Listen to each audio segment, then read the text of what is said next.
যদি মনে করেন যে আপনারা ফিরাজুল ইসলাম ফারুকী সাহেবরে সহযোগিতা করা যায়, করার প্রয়োজন মতো তারা যদি খাটতে চায়, আমি কইছি তোমরা যে যাইতে বুধবারে তার মিটিং আছে, যাইতে হইলে গ্রামের মুরব্বিয়ান হলোর অনুমতি নাও।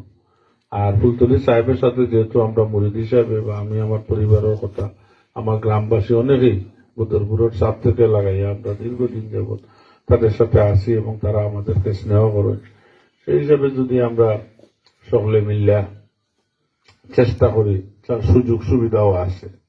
আর ভদ্রলোক সুনামগঞ্জ জেলার সর্বোচ্চ বিদ্যাপীঠ, ইসলামী বিদ্যাপীঠ হইল MA মাদ্রাসা, কামিল মাদ্রাসা। সেই মাদ্রাসার দীর্ঘদিন প্রিন্সিপালের দায়িত্বে আসলা, ভাইস প্রিন্সিপাল তো তাই না আসইল। যদি আপনারা অনুমতি দিয়েছি, ছেলেরা আমাদের তালামিজে যারা কাজ করে তারা তাদের সংগঠনের সাথে গিয়ে তারা কাজটা করতো কিনা, এই ইজাজতটা আপনারা যদি দেন তারা যাইতো আর কি।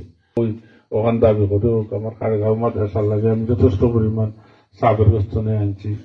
আমাদের এই মাদ্রাসা ইল্লাস সাহেব আসলা, দীর্ঘ মৌলানা ইল্লাস সাহেব আসলা, তাই বিশাল মাদ্রাসা খারগাঁও মাধবপুর বছর বড় সাহেব আইসেন, যথেষ্ট পরিমাণ সহযোগ প্রতি বছরও তাই নেন, আমিও যাই।